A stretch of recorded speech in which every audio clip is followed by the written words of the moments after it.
Bonjour à tous, dans cette vidéo nous allons faire 4 exercices de calcul de valeur moyenne d'une fonction. Dans le premier exercice, on nous demande de calculer la valeur moyenne de la fonction f qui est définie par f de x égale 3 exponentielle de x plus 2 sur l'intervalle 0,1. Donc pour faire cela, on va rappeler que la valeur moyenne qu'on note petit m d'une fonction f sur un intervalle AB, eh bien c'est 1 divisé par b moins a, c'est-à-dire 1 divisé par la longueur de l'intervalle, multiplié par l'intégrale de a à b de f de x dx. Donc dans notre exercice ici, la valeur moyenne cherchée, ce sera 1 divisé par la longueur de l'intervalle, c'est-à-dire 1 moins 0, multiplié par l'intégrale de 0 à 1 de la fonction f, c'est-à-dire de 3 exponentielle de x plus 2 dx. Alors ceci est égal à 1 sur 1 moins 0, c'est-à-dire 1, multiplié par l'intégrale de 3e de x plus 2. Et donc pour calculer cette intégrale, nous allons chercher tout d'abord une primitive de 3e de x plus 2. Alors, une primitive de 3e de x, c'est tout simplement 3e de x, puisque la dérivée de 3 fois e de x, c'est 3 fois e de x, plus une primitive de 2, et on sait qu'une primitive de 2, c'est 2x. Et donc, l'expression 3e de x plus 2x sera évaluée entre 0 et 1. Autrement dit, la valeur moyenne, ce sera une fois 3e de x plus 2x appliqué quand x égale 1, c'est-à-dire 3e de 1 plus 2 fois 1, moins 3e de x plus 2x appliqué quand x égale 0, c'est-à-dire 3e de 0 plus 2 fois 0. Et donc finalement, on trouve que la valeur moyenne est égale à 3e de 1, c'est-à-dire 3e, plus 2 fois 1, c'est-à-dire plus 2, moins 3 fois e de 0. Alors e de 0, on sait que c'est égal à 1. Autrement dit, ici, nous allons avoir 3 fois 1, c'est-à-dire moins 3, moins 2 fois 0, c'est-à-dire moins 0. Et donc finalement, il reste ici 3e plus 2 moins 3, c'est-à-dire 3e moins 1. Dans l'exercice suivant, on nous dit que lors d'une épidémie de grippe, le nombre de malades t jours après l'apparition des premiers cas est modélisé par la fonction f qui est définie sur l'intervalle 0,6 par f de t égale 6t carré moins t au cube. Dans la première question, on demande de calculer la valeur moyenne petit m de la fonction f sur l'intervalle 0,6. Donc pour calculer cette valeur moyenne, on va tout simplement appliquer la formule qui dit que c'est 1 divisé par l'intervalle, ou plutôt la longueur de l'intervalle, c'est-à-dire 6 moins 0, multiplié par l'intégrale de f sur cet intervalle, c'est-à-dire l'intégrale de 0 à 6 de f de t dt. Et donc cette valeur moyenne est égale à 1 sur 6 moins 0, c'est-à-dire 1 sur 6, multiplié par l'intégrale de 0 à 6 de la fonction f, c'est-à-dire l'intégrale de 6t au carré moins t au cube dt. Et donc pour calculer cette valeur moyenne, il s'agit maintenant de calculer cette intégrale. Et donc pour calculer cette intégrale, nous allons chercher une primitive de la fonction 6t carré moins t au cube. Alors une primitive de 6t carré, c'est 6 fois une primitive de t carré, c'est-à-dire 6 fois 1 tiers de t au cube.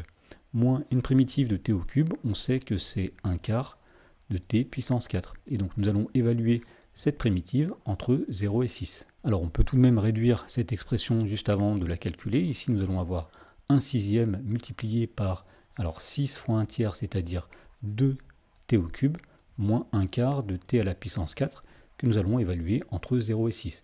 Et donc on en déduit que la valeur moyenne est égale à 1 sixième multiplié par cette expression lorsque t est égal à 6, c'est-à-dire 2 fois 6 au cube moins 1 quart multiplié par 6 puissance 4, moins cette expression lorsque x est égal à 0, c'est-à-dire 2 fois 0 au cube, moins 1 quart multiplié par 0 à la puissance 4. Voilà, donc il nous reste maintenant à terminer le calcul de cette valeur moyenne.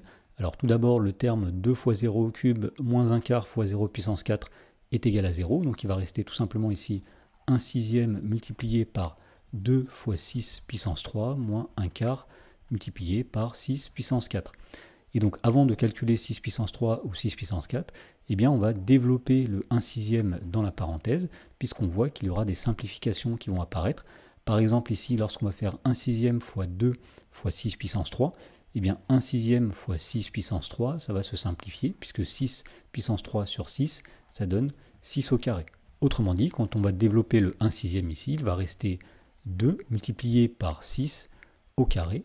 Et donc même chose ici, quand on va développer le 1 sixième, il va rester 1 quart multiplié par 6 à la puissance 3. Et donc la valeur moyenne est égale à 2 fois 6 au carré, c'est-à-dire 2 fois 36, moins 1 quart multiplié par 6 puissance 3, c'est-à-dire 216. Et donc finalement, on voit ici qu'on va avoir donc 2 fois 36, 72, moins 1/4 de 216, eh bien on sait que c'est égal à 54. Et donc finalement, on trouve que la valeur moyenne est égale à 18. Dans la question numéro 2, on demande de donner une interprétation de ce résultat. Alors la valeur moyenne d'une fonction sur un intervalle représente la valeur que prend en moyenne cette fonction sur cet intervalle. Alors autrement dit, ici, puisque f de t représentait le nombre de malades t jours après l'apparition des premiers cas, eh bien on peut dire qu'en moyenne, il y aura 18 malades par jour lors des 6 premiers jours, puisque la valeur moyenne de f sur l'intervalle 0,6, c'est 18. Dans l'exercice suivant, on nous dit que pour tout réel x, on définit f de x qui est égal à x exponentielle de moins x divisé par 10, et on nous dit que la courbe de f est représentée ci-dessous. Donc ici, nous avons la courbe de f sur l'intervalle 0, 2. Et on nous demande, à l'aide du graphique, de donner un encadrement de la valeur moyenne petit m de la fonction f sur l'intervalle 0, 2. Alors, on rappelle que la valeur moyenne de f sur cet intervalle est égale à 1 divisé par la longueur de l'intervalle, c'est-à-dire 2 moins 0, multiplié par l'intégrale de f sur cet intervalle, c'est-à-dire l'intégrale de 0 à 2 de f de x dx. Et donc on voit que pour donner un encadrement de la valeur moyenne petit m sur l'intervalle 0, 2, eh bien il s'agit de trouver tout d'abord un encadrement de l'intégrale de 0 à 2 de f de x dx. Donc la première chose qu'on va faire, c'est repérer ce que représente une unité d'aire dans le repère. Alors une unité d'aire, eh bien c'est l'aire représentée par un rectangle de largeur 1 et de longueur 1. Donc ici on voit qu'une unité d'aire est représentée par 4 carreaux.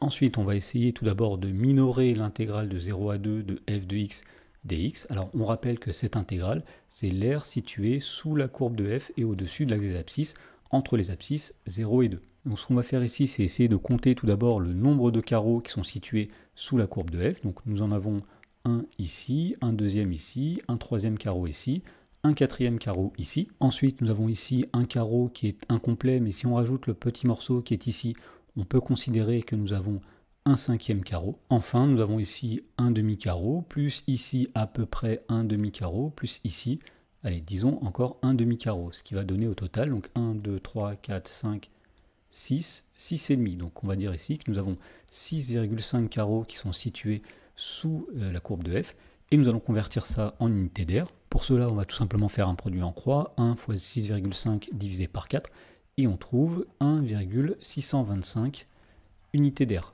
Et donc, puisque tous ces carreaux étaient situés sous la courbe de f, on peut dire que l'intégrale de 0 à 2 de f de x dx sera plus grande que 1,625.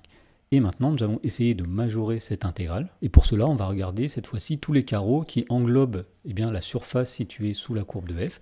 Alors ici, nous avons un premier carreau, un deuxième carreau, un troisième, un quatrième, un cinquième ici, un sixième, un septième, un huitième et un neuvième, ce qui va nous donner ici finalement 9 carreaux qui englobent entre guillemets la surface située sous la courbe de f. Et donc nous allons convertir ces 9 carreaux en unités d'aire. Donc pour cela, on fait encore une fois un produit en croix, donc 1 fois 9 divisé par 4, ce qui va donner 2,25 unités d'aire. Autrement dit, l'intégrale de 0 à 2 de f de x dx est plus petite que 2,25 unités d'aire. Et donc pour finir et avoir un encadrement de la valeur moyenne, ici, il suffit de multiplier tout par 1,5. Donc nous allons multiplier à gauche ici 1,625 par 1,5, c'est-à-dire que nous allons diviser 1,625 par 2. Au milieu, nous allons avoir l'intégrale multipliée par 1,5, c'est ce qu'on appelle la valeur moyenne petit m. Et à droite, nous allons avoir 2,25 divisé par 2. Et donc finalement, en calculant, on se rend compte que la valeur moyenne sera plus grande que 0,8125 et plus petite que 1,125.